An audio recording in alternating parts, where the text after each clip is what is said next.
Damos gracias al Señor porque Él es bueno. Vamos por favor a Esdras 1,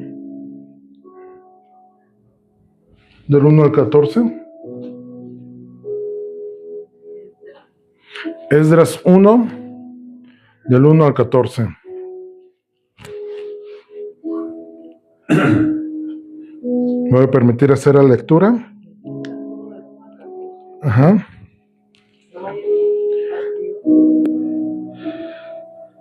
Dice la palabra 1 al 11, perdón. En el primer año de Ciro, rey de Persia, para que se cumpliese la palabra que Jehová por boca de Jeremías, despertó Jehová el espíritu de Ciro, rey de Persia, el cual hizo pregonar de palabra y también por escrito por todo su reino, diciendo: Así ha dicho Ciro, rey de Persia: Jehová, el Dios de los cielos, me ha dado todos los reinos de la tierra, y me ha mandado que le edifique casa en Jerusalén, que está en Judá. Quien haya entre vosotros de su pueblo, sea Dios con él, y suba a Jerusalén, que está en Judá, y edifique la casa de Jehová, Dios de Israel. Él es el Dios, la cual está en Jerusalén. Y a todo el que haya quedado en cualquier lugar donde more, ayúdenle los hombres de su lugar con plata, oro, bienes y ganados, además de ofrendas voluntarias para la casa de Dios, la cual está en Jerusalén. Entonces se levantaron los jefes de las casas paternas de Judá y de Benjamín, y los sacerdotes y levitas, todos aquellos cuyo espíritu despertó Dios para subir a edificar la casa de Jehová, la cual está en Jerusalén. Y todos los que estaban en sus alrededores les ayudaron con plata y oro, con bienes y ganado, y con cosas preciosas, además de todo lo que se ofreció voluntariamente.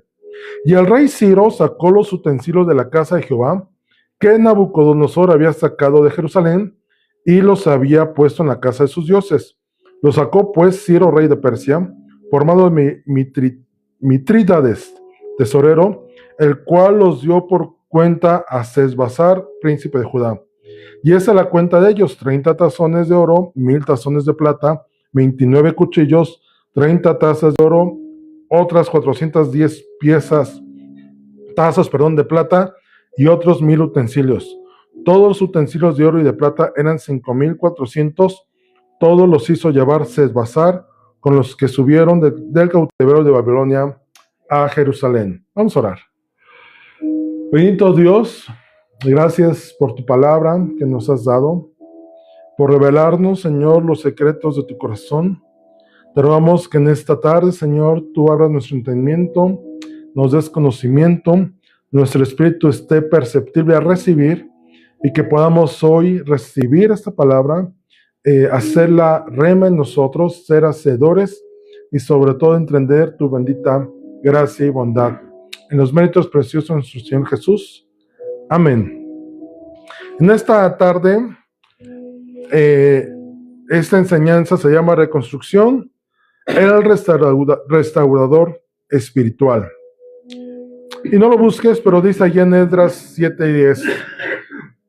Porque Esdras habría preparado su corazón para inquirir la ley de Jehová y para cumplirla, y para enseñar en Israel sus estatutos y decretos. ¿Y quién era Esdras? Esdras era un escriba que vivía en tiempos del cautiverio en Babilonia. No estamos hablando del Esdras del cautiverio de Babilonia al principio, cuando llegó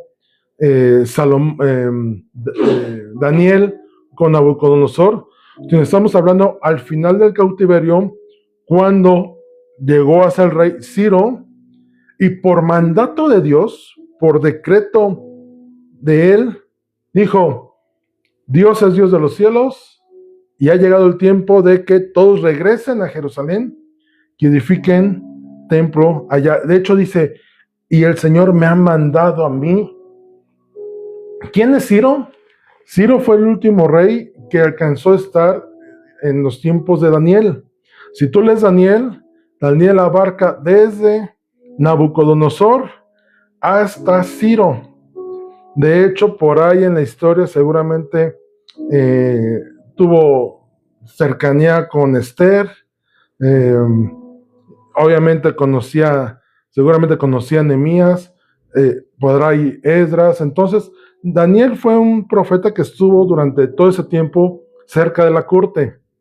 Obviamente, cuando llegó Nabucodonosor, que fue puesto sobre todos los sabios, pues el rey que llegaba después decía, oye, ¿quiénes son los más correctos que están aquí? No, pues Daniel, ¿no?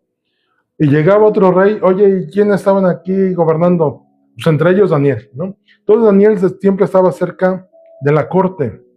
Pero no vamos a hablar de Daniel, vamos a hablar de Esdras. Y quiero que entendamos este libro de Esdras como todo lo que nos pasa a nosotros en algún momento de nuestra vida, que es estar lejos de Dios y regresar, o más bien, o llegar a Dios y ser restaurados en la posición original que fue cuando fue la creación de Dios, que era Adán en comunión cercana con Dios, al punto que platicaban en el jardín, ¿no? Iban en el huerto y platicaban.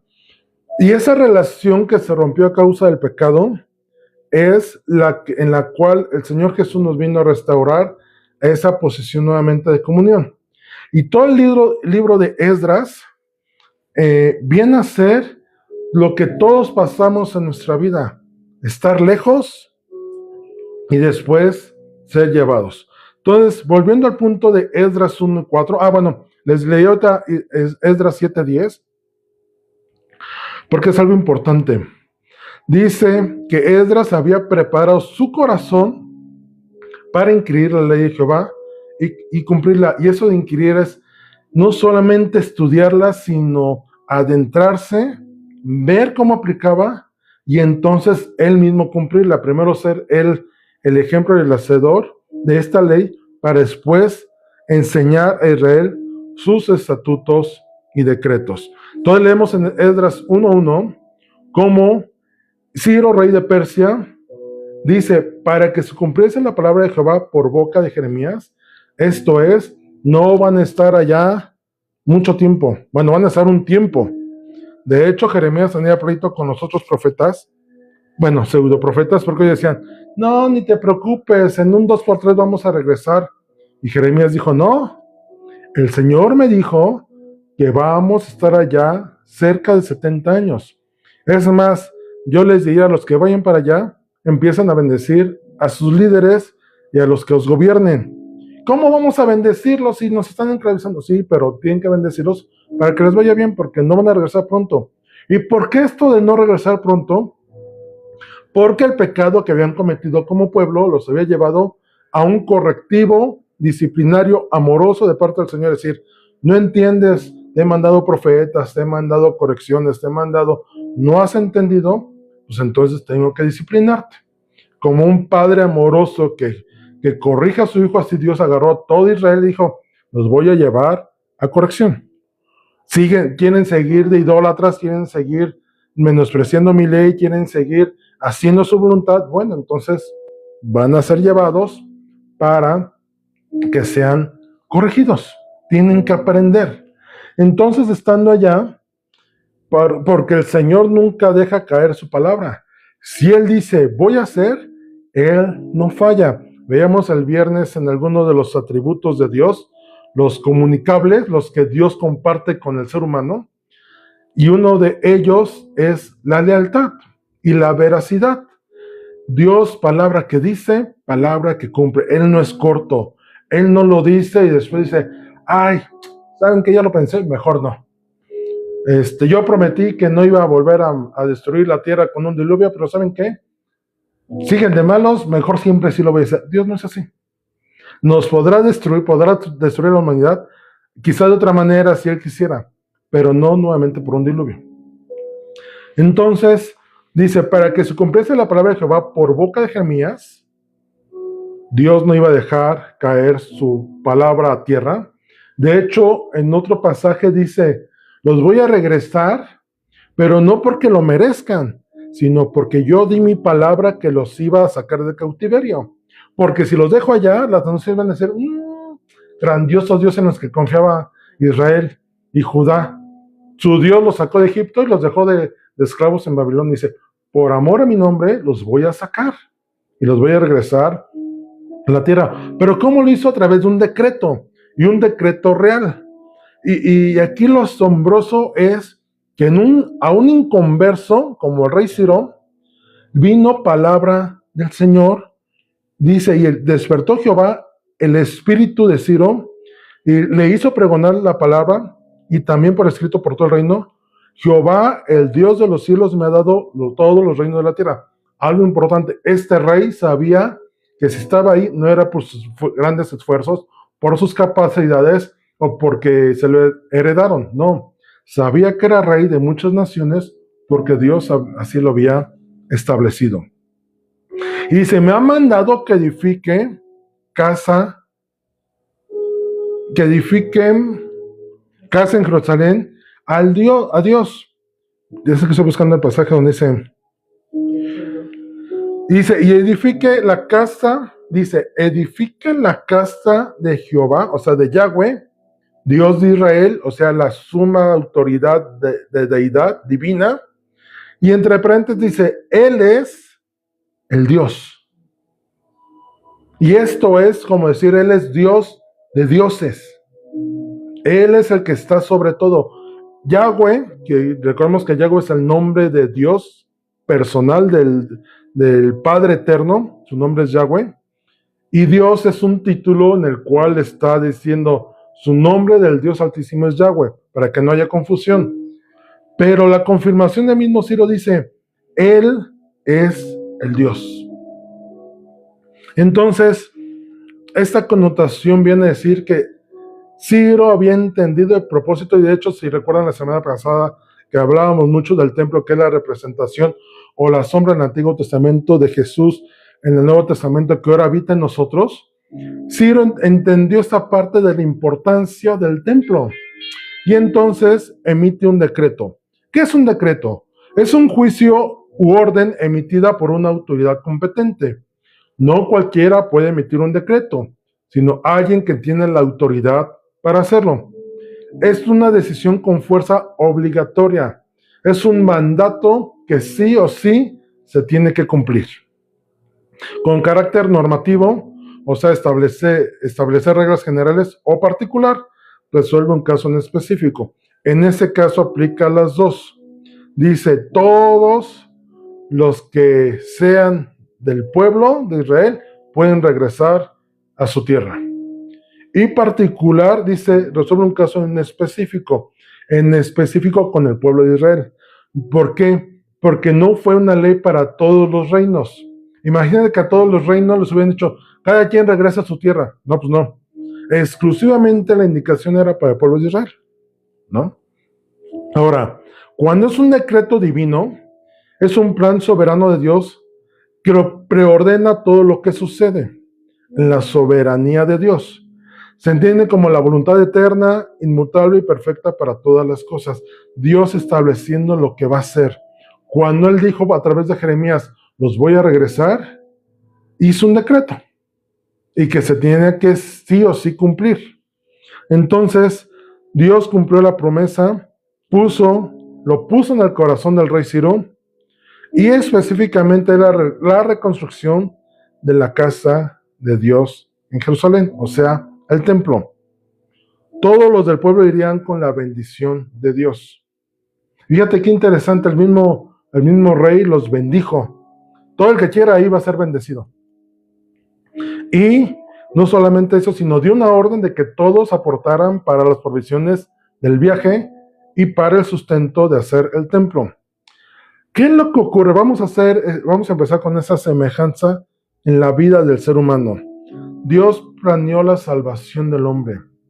En un principio podemos entender que el hombre, a través de Adán, antes de pecar, era como Israel en la tierra prometida. Viene su rebeldía, su pecado, y es llevado lejos del Edén, y de hecho en una situación de pecado y de perdición.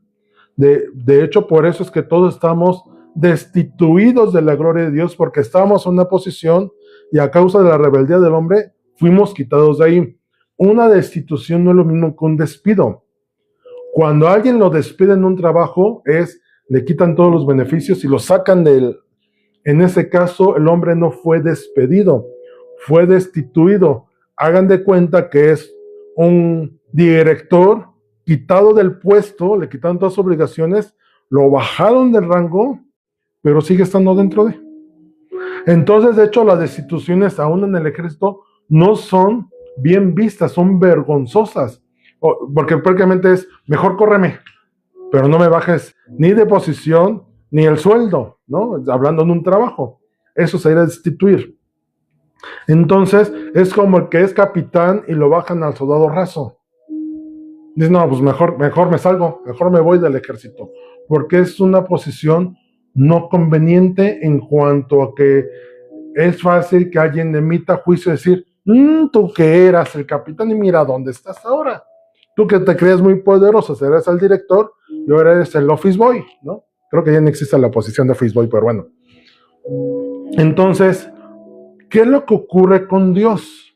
El Padre Celestial, cuando vino la caída de Adán, Él desde ese momento planeó como el regreso de Babilonia a la tierra prometida.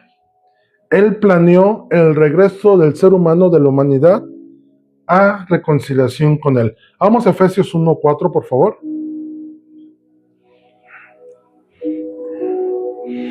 Oye, pero ¿cuándo planeó esto? Vamos a ver qué dice Pablo al respecto. Dice, Efesios 1:4, según nos escogió en Él antes de ¿dónde? De la fundación del mundo. O sea, desde antes de la creación, Él ya había previsto, Él ya sabía que el hombre iba a caer, que íbamos a romper la relación con Él, y Él predestinó, Él preparó para que todos nosotros hoy viniéramos nuevamente a estar en comunión con Él. Dice, para que fuésemos santos y sin mancha delante de Él, en amor habiéndonos predestinado para ser adoptados hijos suyos por medio de Jesucristo, según el puro afecto de su voluntad. Y cuando hablamos de su voluntad podemos entender de los decretos que Él establece. Tú y yo somos privilegiados literalmente porque Él nos predestinó y nos adoptó. No todos son hijos de Dios, ya lo hemos platicado. Todo el ser humano es creación de Dios, pero no todos van a llegar a ser hijos de Dios. ¿Por qué? Porque no todos tienen la intención en su corazón de volver su rostro al Padre y volver a esa relación. Continuando, dice, para alabanza de la gloria de su gracia, con la cual nos hizo aceptos en el amado, en quien tenemos redención por su sangre, el perdón de pecados según las riquezas de su gracia.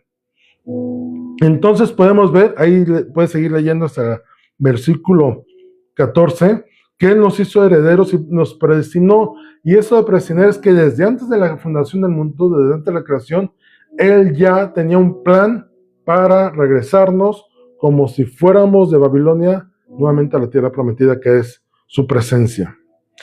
En Esdras 1:5, regresando a Esdras, vamos a estar siempre regresando a Esdras, para que lo tengan por ahí. Entonces, después del decreto, viene el regreso. Y entonces dice que los jefes de las casas paternas de Judá y Benjamín, y los sacerdotes y los levitas, todos aquellos cuyo espíritu despertó Dios para subir a la casa de Jehová, la cual está en Jerusalén. Y eso de despertar es, como dice la palabra, que el Señor pone el querer como el hacer. Y el despertar en el espíritu fue ponerles el querer. Sí, yo estaba, mientras preparaba esto, trataba de imaginarme esto. ¿Cómo habrán recibido la noticia cuando les dijeron, oye, puedes regresarte a tu tierra? ¿Qué? ¿Me puedo regresar a la tierra, a mi tierra? No sé cuánto les ha tocado vivir fuera de su lugar de nacimiento. Pero regresar a tu tierra, a tu posesión, a tu casa, es algo que se anhela. Muchos de los que están en la guerra, que son soldados y les toca ir, anhelan el regreso a su casa. Decían, no, es que allá podía vivir en paz y aquí estoy durmiendo en trincheras y padezco hambre y tengo que, y luego cuando esos soldados que en muchas películas se ve que, yo estoy contando los días para regresar, termina mi servicio y me regreso. Y faltando unos días le dicen, oye, ¿sabes qué? Eres tan bueno que te van a asignar otro año para servicio. No, por favor, yo ya me quiero regresar. Así el corazón del pueblo se gozó en regresar a su tierra. Y esto que el rey Ciro sacó los utensilios de la casa, en el verso 7 dice, y que había llevado con Nabucodonosor. Recordemos que Nabucodonosor, cuando conquistó Jerusalén, entró al templo y sacó todos los utensilios, y hay inclusive por ahí unos listados de qué sacó, ¿no? Utensilios, los capiteles de las columnas que eran de oro, etcétera, etcétera. Pero nunca se habla del arca. Eso ya se lo expliqué en alguna ocasión. No sé si llama la teoría, ¿no? Pero ese descubrimiento que se hizo de cómo Jeremías sacó en secreto, arqueólogo se llama Ron Hewitt, fue el que descubrió esa parte y descubrió el arca en Jerusalén, el cual había sido escondida, y cuando la encontró, pues ¿de dónde salió? Pues Jeremías tuvo que ver al respecto. El arca no fue llevada a Babilonia, pero todos los demás utensilios aquí, y dice hasta 5,400 piezas, lo cual ponte a pensar 5,400 piezas para el servicio del templo, y no eran piezas de plástico, ¿no? No era betterware, ¿no? Eran de oro y de plata. ¿Sabes cuánto dinero, cuánto en monto, en costo había ahí? Dios merece lo mejor, y Él en su casa tiene lo mejor. Y entonces ellos regresaron a Israel. Así nosotros somos atraídos por el Padre, al Padre por Jesucristo. Vamos a Juan 6:44, por favor.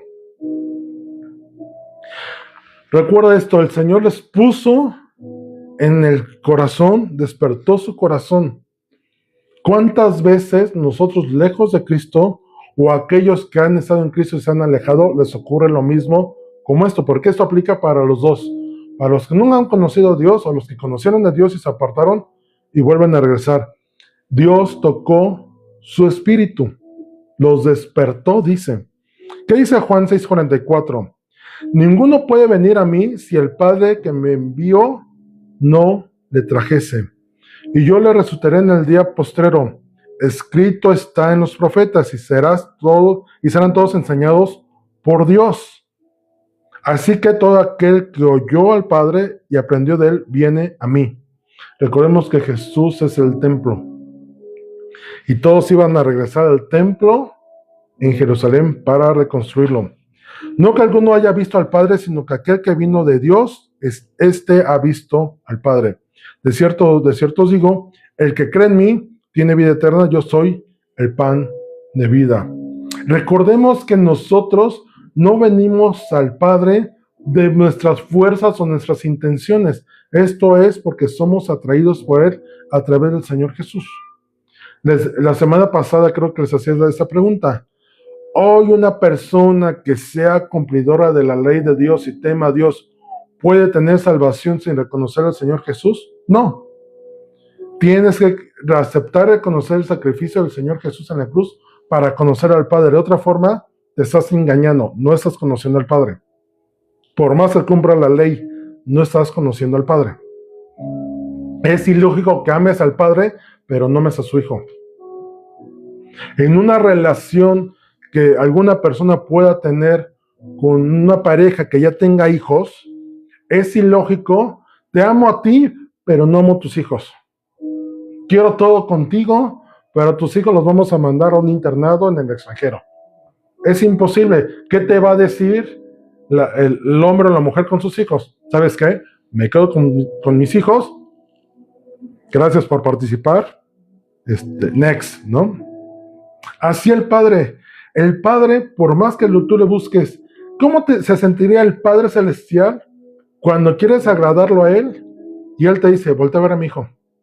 No, Señor, pero es que yo quiero contigo. Tu hijo no lo reconozco, o tu hijo no es cierto, o tu hijo, cualquier pretexto. El Padre va a decir, si no aceptas a mi hijo, no me puedes conocer a mí. No tienes acceso. Tu llave de entrada, tu green card, tu cinturón VIP, es la sangre de Jesucristo. Y tú te has dado cuenta en estos lugares, si no llevas la pulserita, así lleves $2 millones, te van a decir, no tiene la pulserita, no puede entrar. Así es la sangre de Cristo. acuérdense en Éxodo, el dintel marcado con la sangre era el pase a salvación de las familias ahí, porque el ángel de la muerte pasó y dijo, aquí hay sangre, no puedo entrar ahí. Entonces somos atraídos como el pueblo de Babilonia, el pueblo de Israel de Babilonia regresó a la tierra, llevados por el Señor literalmente. Vamos a ver Esdras 3, 1 y 7. ¿Qué es lo que ocurre después de que llegan? Llegan, se establecen, se acomodan. ¿Y sabes qué es lo primero que restauraron? Ahí por ahí dice el título en la Biblia, restauración del altar y el culto. Y dice el verso 3, y colocaron el altar sobre su base porque tenían miedo de los pueblos de la tierra y ofrecieron sobre él holocaustos a Jehová, holocaustos por la mañana y por la tarde. Celebraron asimismo la fiesta solemne de los tabernáculos, como está escrito, y holocaustos cada día por orden conforme al rito, cada cosa en su día. ¿Sabes qué fue lo primero que hicieron? Sacrificar, hacer el holocausto, levantar su altar. Y el altar es un tiempo, una posición en la cual decides ponerte en orden con Dios. Ofrecer sacrificio representa devoción total, consagración y expiación. Y esto es reconocimiento de pecado. ¿Y sabes? ¿Ya viste lo que dice ahí? Hicieron un altar porque había enemigos cercanos. Y dijeron, no, vamos a ponernos en orden con Dios porque tenemos miedo de los pueblos cercanos. Nos van a venir a atacar. Y si no estamos en orden con Dios, nos van a destruir. La experiencia, ya les había dicho, sus antepasados, por no poner a Dios primero, fueron simplemente jueces. Fueron hechos cautivos de tiempo en tiempo y por eso Dios levantaba un juez para que los liberara, se ponían en orden y otra vez volvían a otro juez y así sucesivamente. Y lo primero que hicieron fue, Señor, te reconocemos a ti y reconocemos nuestras faltas. Y se pusieron en orden. Y luego festejaron la fiesta de los tabernáculos. También lo vimos la semana pasada. Vamos allá, Juan 1:14, por favor. Y esto de que celebraron la fiesta de tabernáculos no es cosa pequeña en el simbolismo que representa. Dice Juan 1:14, y aquel verbo fue hecho carne y habitó entre nosotros, y vimos su gloria como del unigénito del Padre, lleno de gracia y de verdad. Y eso de que habitó, recuerden que el término es tabernaculizar, se hizo tabernáculo para habitar el Señor Jesús, como Dios habitando en el Señor Jesús entre los seres humanos, entre los hombres. Y esto de que celebraron la fiesta de tabernáculos es, Señor, te queremos aquí en medio. Y de hecho, recuerden que en el Antiguo Testamento, cuando andaban en el desierto, el tabernáculo estaba en medio del campamento y 3 tribus hacia el norte, 3 hacia el sur, 3 hacia el este, 3 hacia el oeste, de forma que el tabernáculo estaba en medio, estaba dentro de, no estaba a un lado, no estaba con ellos, estaba entre ellos, en medio de ellos. Entonces, ¿qué significa esto? Número 1, vamos a Romanos 6:6, por favor. Cuando nosotros venimos a Cristo, o las personas que no conocen de Él, vienen a Él, ¿qué es lo primero que tienen que sacrificar? Su yo. Sacrificar su ego, su sabiduría, reconocer que Él es Dios. Romanos 6:6 dice, sabiendo esto, que nuestro viejo hombre fue crucificado juntamente con Él, para que el cuerpo del pecado sea destruido, a fin de que no sirvamos más al pecado. Morir a nuestro yo para que Él viva. Y para que Él viva, tabernaculizándose entre nosotros, habitando entre nosotros. Según el Corintios 5:17 dice, de modo que si alguno está en Cristo, nueva criatura es. Las cosas viejas pasaron, tu vieja naturaleza ya quedó atrás, nuestro viejo hombre ya fue crucificado, ya fue muerto, ya fue destruido ese cuerpo de pecado. Y aquí somos hechos nuevas criaturas. Y por eso el pueblo de Israel, cuando regresó de Babilonia, lo primero que hizo fue ponerse a cuentas con Dios. Señor, vamos a edificar tu templo, pero primero contigo. No podemos hacer algo en nombre de Dios, aunque sea su templo, si no lo ponemos al primero y de por medio. Sería ilógico. Por eso dice Jesús: apartados de mí no os conozco. ¿Y quién se lo dijo a aquellos que dijeron: Señor, es que en tu nombre echamos fuera demonios y en tu nombre profetizamos? Pues sí, pero yo no los mandé. Yo no les dije. Es más, nunca me avisaron, ni siquiera me invitaron a su campaña evangelística. Ni siquiera me invitaron al concierto que hicieron. Ni siquiera me invitaron a la casa que inauguraron. Ni siquiera me invitaron a la escuela que aperturaron. Por ahí un chic que habla de esto, de la ilustración de dos hombres que van en un avión, y uno es un evangelista reconocido que ha abierto 1000 escuelas y centros comunitarios, y junto se sienta un hombre sencillo, casi recién convertido, y le decía el evangelista: ¿tú qué has hecho? No, pues yo apenas he compartido a 5 personas. No, pues yo ya he hecho tantas cosas, y el avión se cae a pique y mueren. Y el hombre nuevo va al cielo y el otro, vienen demonios por él. ¿Pero por qué si yo prediqué? Y se presenta Jesús y dice: sí, pero nunca te mandé yo. Todo lo hiciste en tus fuerzas, por tu ego, por ser reconocido, y nunca estuve yo de por medio. Es importante que el pueblo de Israel tuviera a Dios de por medio y fuera primero: Señor, esto lo vamos a hacer en tu nombre y queremos que nos respaldes. Cuando llegamos a Cristo, dejamos de ser nosotros para que Él viva en nosotros, y entramos en este cambio de mentalidad, en ese cambio de actitud, en ese cambio de reacción, de cambio de carácter. Ya no ser nosotros, sino Él en nosotros. Más adelante, ahí en Esdras 3:8, regresamos, por favor. Dice por ahí el título: colocación de los cimientos del templo. Dice el verso 10, no voy a leer todo porque nos vamos a llevar mucho. Pero el verso dice: y cuando los albañiles del templo de Jehová echaban los cimientos, pusieron a los sacerdotes vestidos de sus ropas con trompetas, y a los levitas hijos de Asaf con címbalos, para que alabasen a Jehová, según la ordenanza de David, rey de Israel, y cantaban alabando y dando gracias a Jehová, diciendo: porque Él es bueno, porque para siempre su misericordia sobre Israel. Y todo el pueblo clamaba con gran voz, alabando a Jehová, porque se echaban los cimientos de la casa de Jehová. ¿Qué tan importante es tener buenos cimientos? Una casa, lo sabemos hoy, nunca se empieza a construir con los muros arriba del pie de calle, arriba de la tierra, del nivel de tierra. Si quieres construir una buena casa, tienes que escarbar y poner buenos cimientos. Y el templo de Dios en Jerusalén no era la excepción. Tenían que echar los cimientos. Esto nos recuerda a... vamos a Mateo 7, 24, 27. No lo voy a leer, si quieres ahí búscalo. Y es la historia, la parábola del hombre prudente que edificó la casa sobre la roca.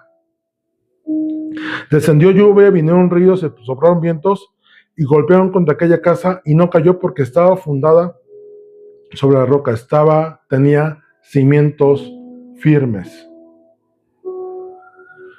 Y todo fue por la misericordia del Señor. ¿Qué sucede con el ser humano? Si no tenemos fundamentos firmes, nuestra vida viene a ser como si estuviéramos navegando a la deriva en alta mar sin ninguna dirección. Dice el pasaje que también hubo un hombre necio que hizo insensato, que edificó sobre la arena, y descendió la lluvia, vinieron ríos y soplaron vientos, y dieron con ímpetu contra la casa, y cayó, y grande fue la ruina. Y algo que importante es, entendían y eso cantaban, todo fue por la misericordia del Señor. Y nosotros llegamos a ese estado cuando estamos en Cristo.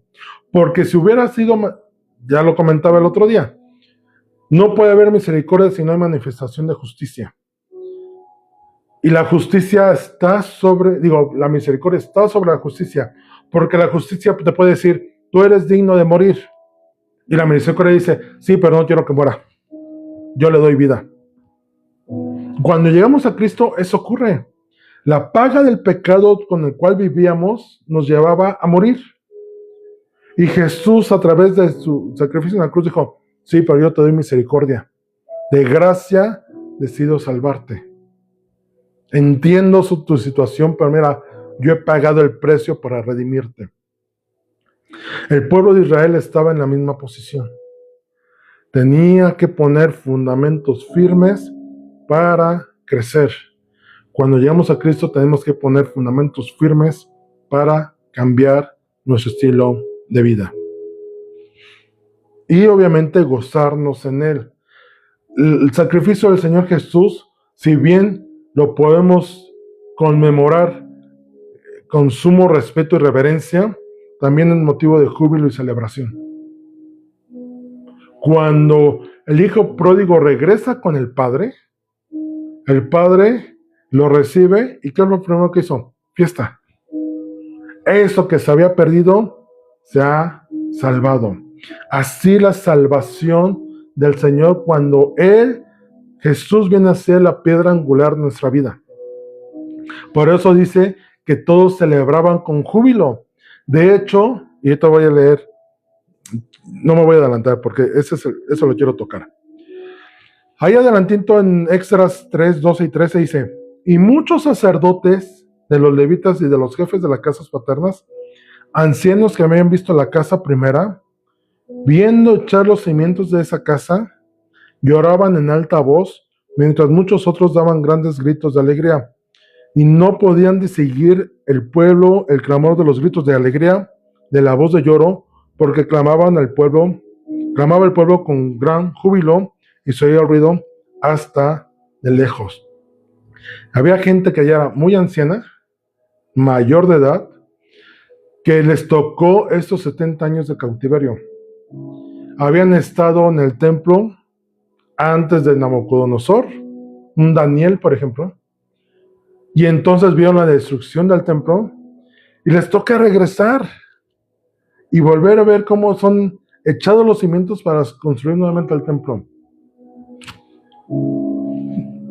¿Esto qué es? Mira, reparar, y bueno, algo que no he tocado es la restauración. ¿Qué es restaurar? Reparar, renovar o devolver algo a un estado anterior o a su condición original. De hecho, restaurar puede ser como, por ejemplo, en las pantallas que te dice regresar a su configuración de origen. Y todo lo que hayas hecho, o todos los errores que hayas tenido o se hayan hecho, se borran y vuelve a su estado original. Ese término tiene múltiples aplicaciones, desde arreglar un edificio o una obra de arte hasta restablecer un régimen político. Todos entendemos a qué se refiere restaurar, volver al estado original, sea lo que sea. Bíblicamente es volver al estado original, pero también implica una renovación completa y un retorno a un estado ideal perfecto. La restauración de la que habla la Biblia es regresarnos a la posición original que tenía el ser humano cuando Adán antes de pecar. Que te decía, tenía una comunión cercana e íntima con Dios. Y ese proceso puede ser lento y doloroso, requiriendo fe, obediencia y tiempo para la renovación. Por ahí hay un libro que creo que también una película, creo que es de la Capilla Sixtina, cuando la han renovado o restaurado, o cuando restauran estas obras de arte antiquísimas, se lleva un periodo largo y no es tan sencillo. No es como llegar y decir, ay, lo pinto ya, ¿no? Ah, era verde, lo pinto de verde. No, trabajan en lograr el tono y la materia con la cual se hicieron. De hecho, tienen que preparar la superficie para hacer. Cuando descubrieron estos lugares arqueológicos, los descubren y ponerlos en condiciones de ser visitados, ser admirados, lleva un proceso de restauración, porque inclusive tratan de ponerlo en su estado original. ¿Dónde fue donde fuimos a Mérida? Chichén Itzá. En Chichén Itzá es una zona muy amplia de construcciones, ¿no? También hay otro lugar que fuimos donde hicieron el museo. Todas esas áreas fueron restauradas, esas las estaban restaurando, de hecho. Y, por ejemplo, una construcción que había, ya no dejaban entrar. Mi hermano nos decía que ya, ella sí pudo entrar, nosotros no, porque hubo un temblor y entonces se dañó, entonces tenía pilotes de madera sosteniendo.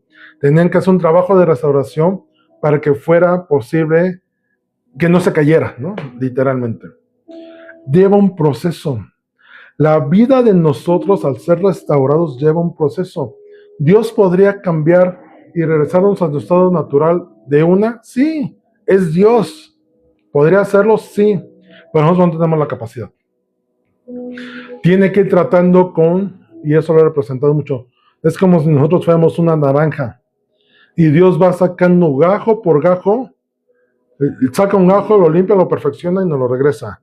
Saca el gajo de carácter y nos perfecciona nuestra templanza. Saca otro gajo del enojo y cambia nuestro carácter.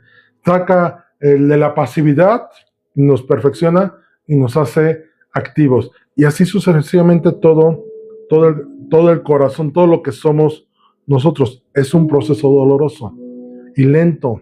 Lento en la medida que nosotros nos resistamos, porque Dios siempre quiere tratar con nosotros.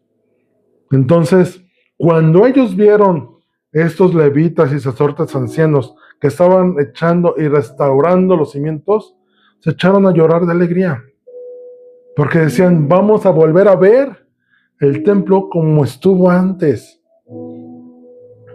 ¿Cuántos nosotros anhelamos volver a estar en la relación que teníamos antes el ser humano con Dios? Mire, y eso lo vemos en Mateo 27, 51 y 54. No lo busques si quieres, te lo leo. Dice, y aquí el velo del templo se rasgó en dos, de arriba abajo, y la tierra tembló, y las rocas se partieron. ¿Y cuándo fue esto? Cuando Jesús murió en la cruz del Calvario. Y sabemos que esto representa que el velo que separaba al hombre de Dios fue roto, porque ahora nuevamente podemos tener entrada directa ante el trono de gracia del Padre Celestial. Nuestra comunión con Él vuelve a ser una relación plena y completa si reconocemos el sacrificio del Señor Jesús que nos da acceso.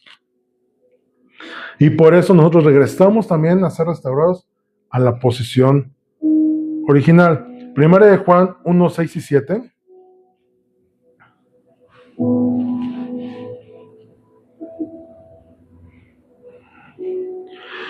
Primera de Juan 1, 6 y 7 dice, si decimos que tenemos comunión con Él y andamos en tinieblas, mentimos y no practicamos la verdad. Pero si andamos en luz, como Él está en luz, tenemos comunión unos con otros, y la sangre de Jesucristo, su Hijo, nos limpia de todo pecado. Pero la primera parte de este pasaje, si decimos que tenemos comunión con Él, ¿por qué Juan da por hecho que todos debemos tener una comunión con el Padre?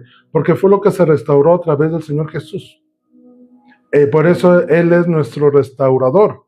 Nos regresó al estado original en el cual prácticamente lo que Juan está diciendo, oigan, tienen la oportunidad de estar como estaban antes, deben de tener una relación, una comunión con el Padre. No es posible que se digan hijos de Dios y al que menos conozcan sea el Padre. Jesús dice algo al respecto cuando dice, están trabajando en la mies, pero tienen que reconocer al Señor de la mies. ¿Cuántos en su trabajo anhelan conocer, pues no al gerente, sino al director de la empresa, saber cuál es su filosofía, su pensamiento, por qué de las razones de la empresa, por qué interactúa así? ¿Cuántos? Yo, por ejemplo, cuando trabajaba en la empresa me gustaba mucho eso. Bueno, aún ahorita en Scandia conozco a la directora y platicar con ella y que ella diga la visión y las intenciones y lo que busca la empresa y todo eso, he compartido con nosotros que nos anima a trabajar y a cuadrarnos, a alinearnos a ello. ¿Por qué? Porque es la visión del Padre, de los directores. Así con el Padre. Si ya somos hijos de Dios, literalmente aprovechemos el privilegio de volver a tener comunión directa con el Padre, sin intermediarios, sin hombres de por medio, sin rituales, sin confesionarios, directo con el Padre. Continuamos ahí en Esdras 4.1, me voy a apurar porque ya me va a ganar el tiempo, creo. Lo voy a resumir un poquito. En Esdras 4, de 1 al 7 puedes leer, te lo voy a resumir, cómo los pueblos de alrededor empezaron a tratar de impedir la construcción del templo, de los cimientos. Y entonces maquinaron y levantaron falsos. Primero fueron a decir, oye, nosotros queremos construir con ustedes. No, pues ustedes no son de nosotros. Después no vamos a mandarle cartas a Ciro, vamos a decirle que ellos quieren construir para después rebelarse. Y por eso hicieron sobornos, etcétera, etcétera, con el fin de estorbar la formación y la construcción de cimientos sólidos. ¿Eso qué te recuerda? ¿No te recuerda a la parábola del sembrador en Mateo 13? La cual después Jesús explica cada uno. ¿Y cuándo es cuando más alguien que conoce de Cristo es tratado de ser estorbado? Cuando recién se convierte. Cuando la semilla es sembrada en él. Porque ahí a Satanás le conviene tratar de destruir esa semilla antes de que eche raíces, antes de que se fortalezca, antes de que se afirme. Por eso Jesús explica cómo la diferencia que hay entre que una semilla caiga en el camino entre pedregales o en los espinos. Y explica cómo para unos es ligereta, otras las presiones de la vida, otras las noches raíces se secan porque se dicen cristianos pero no quieren vivir como cristianos. Esa es una parte. Así es, ¿por qué ahí es atacado el evangelio? Cuando alguien recién es convertido, antes de que eche raíces, antes de que ponga cimientos. Por eso es que los enemigos querían estorbar la construcción del templo desde los cimientos, porque decían, si no echan cimientos no van a poder construir todo el edificio. Y entonces viene Esdras 5, cuando se logra restablecer el templo. Y te voy a resumir lo que dice Esdras. En Esdras 6, del 8 al 11, dice cómo se restituye, se termina de construir el templo de Dios, vienen las ofrendas, vienen los becerros, y viene un decreto real de parte de Darío, que dice, a ver, porque estuvieron años estorbando la obra, ya hasta cambiaron de rey, ¿no? Ahora estaba Darío, el rey Darío. Y le dicen, no, es que mira, están construyendo y se van a rebelar contra ti, le hicieron con mentiras. Y algo que me llamó mucho la atención, y es de hacer mención, es que el rey Darío a lo mejor no conocía del caso, pero dijo, a ver, vamos a investigar. Y encontraron un libro de memorias del rey Ciro, y encontró el decreto en el cual decía que todos los judíos podían regresar a Jerusalén para construir el templo, que él daba la orden. Y entonces Darío, digamos que diplomáticamente se enojó y puso la solución. Y les dijo, ya encontré el rollo, ya encontré el escrito original donde Ciro dio la orden, y yo soy rey también, y no puedo echar atrás esa orden. Esa era la forma de actuar. Y dijo, y para que les quede claro, yo confirmo el edicto, y ustedes tienen que cooperar, y hay de ustedes si tratan de estorbar la obra. Y es más, de mi casa, de mi hacienda, vamos a proveer lo necesario para que terminen el templo de Dios. Dice el verso 11, también por mí es dada orden, está hablando Darío, que cualquiera que altere este decreto, se le arranque un madero de su casa y alzado, sea colgado en él y su casa sea hecha muladar por esto. Cuando tú pones tu confianza en Dios, ¿qué es lo que ocurre? Dios al que toma por hijo, ya no le suelta. Y así dijo, voy a defender a mi pueblo para que me construya casa. Y utilizó al rey Darío para confirmar el decreto divino que él había dado. Y se construyó el templo. 1 Corintios 6:19 dice, ¿o ignoráis que vuestro cuerpo es templo del Espíritu, el cual está en vosotros, el cual tenéis de Dios, y que no sois vuestros? Eso del templo, yo te recomiendo que escuches la enseñanza de la semana pasada, en el cual abordamos mucho el tema del templo. Pero si el pueblo de Israel edificó un templo, el nuevo templo después del cautiverio de Babilonia, para reconocer a Dios, hoy nosotros hemos hecho una habitación en nosotros para que Él habite y reine en nosotros. El Señor Jesús vino a ser la habitación que mora ahora en nosotros. Y por último, en Esdras 6 viene la dedicación del templo. No es suficiente con que lo hayas terminado de construir, hay que darle uso. Y el Señor Jesús vino a hacer eso.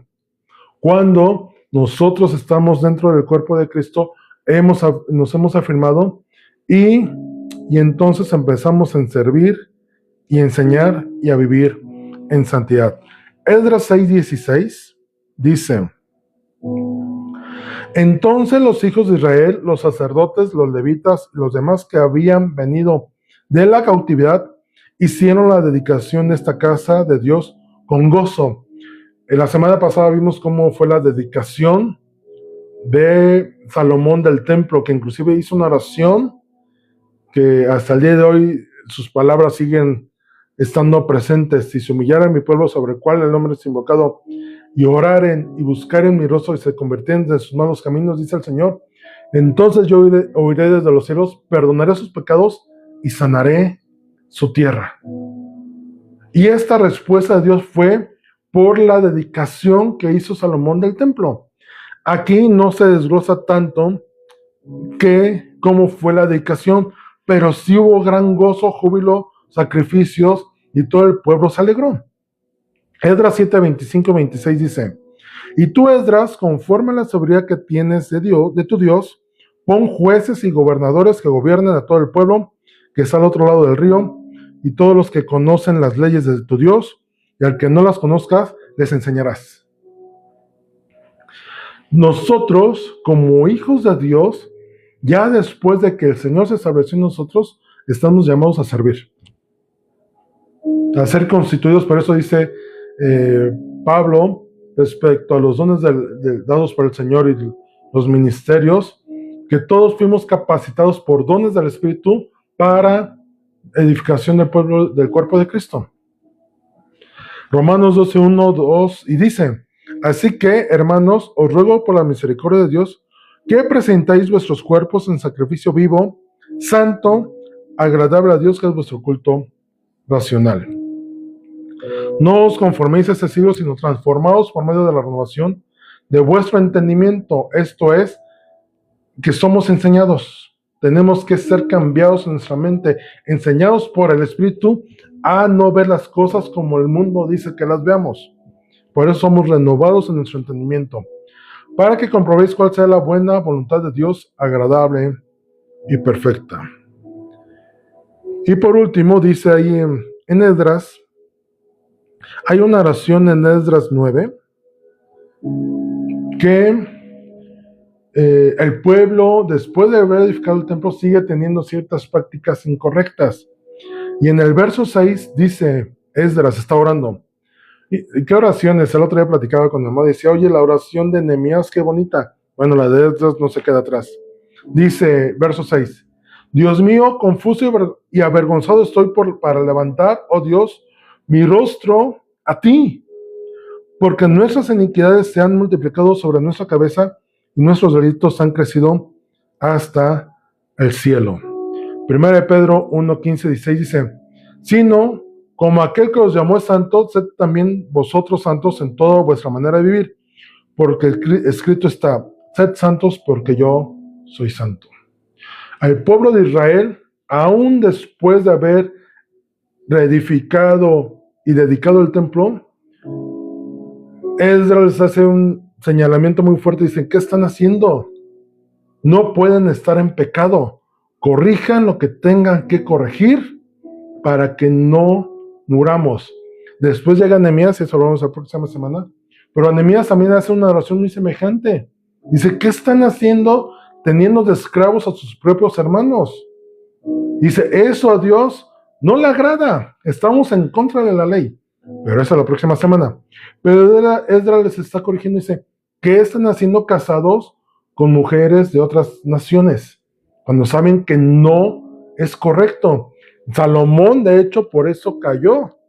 Por haberse casado con mujeres extranjeras que desviaron su corazón y lo corrompieron y lo llevaron a idolatría.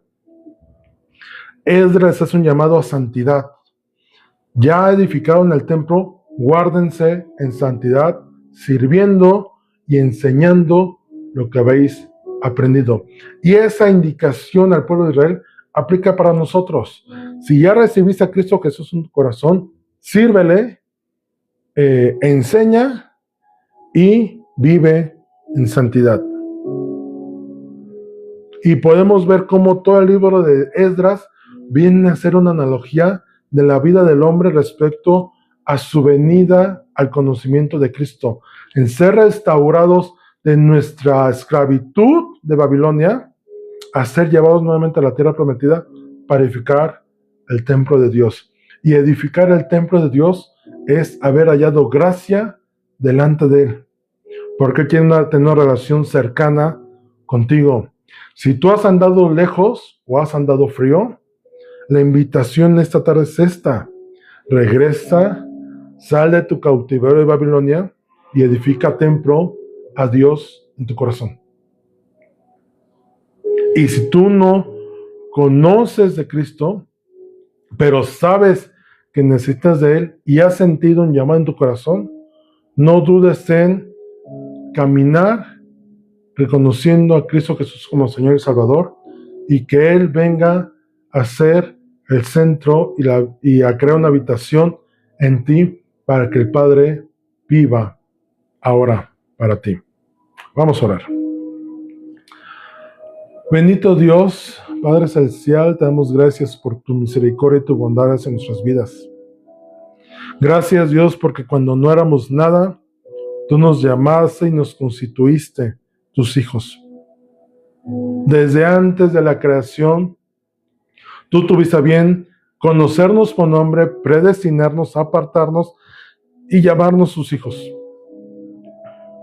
Gracias, Dios, por el enorme privilegio de haber hecho con nosotros y haber pagado el precio en la cruz del Calvario a través de nuestro Señor Jesucristo, que nos ha dado vida.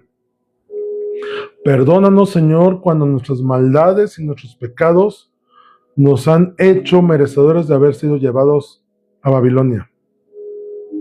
Es haber vivido en cautiverio X tiempo. Pero has tenido a bien, Señor, sacarnos de nuestra Babilonia para traernos, Señor, a tu presencia y edifiquemos templo y pongamos cimientos para tu casa. Y esos cimientos son Jesucristo en nuestras vidas.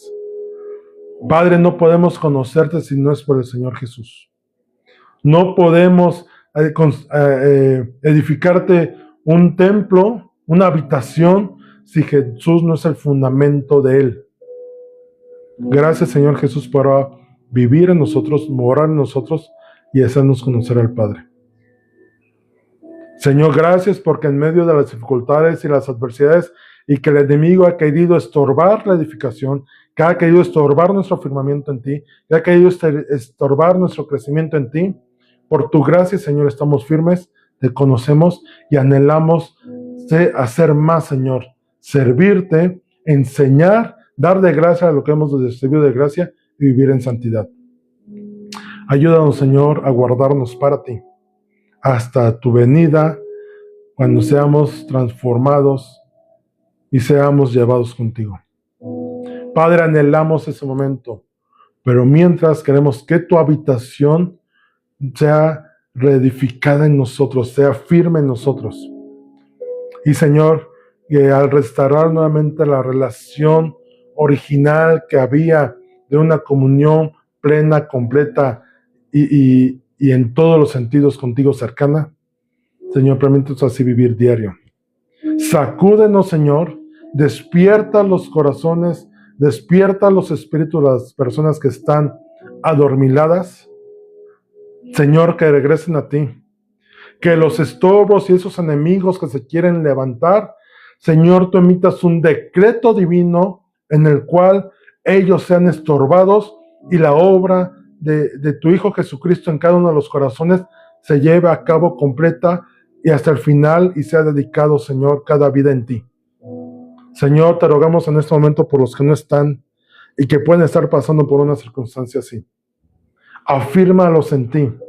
Señor, si tú ya los tomaste para ti, sean llevados, Señor, a esa tierra prometida para edificar santuario, habitación para ti. Y que esos enemigos que se hayan querido levantar para estorbarles sean destruidos, sean exhibidos, sean estorbados y aún sirvan, Señor, para el propósito divino que tú tienes para la vida de cada uno de ellos. Y aún provean para tu obra. Señor, tú conoces sus vidas, sus corazones y las circunstancias que viven. Señor, si es la familia que les estorba, Señor, que vengan a ser un instrumento para que tú te edifiques y te afirmes en sus corazones. Si es la economía, las circunstancias o necesidades, Señor, que sean movidos corazones, así como viste el corazón de Ciro, Señor, y confirmaste en el corazón de Darío que el decreto que viene de ti, Señor, no puede ser cambiado ni invalidado. Sino, Señor, reconozcan que tú eres Dios. Yahweh es tu nombre y tú eres el único Dios verdadero. En ti confiamos, en ti esperamos, Padre Celestial, en los méritos preciosos de nuestro Señor Jesús. Amén.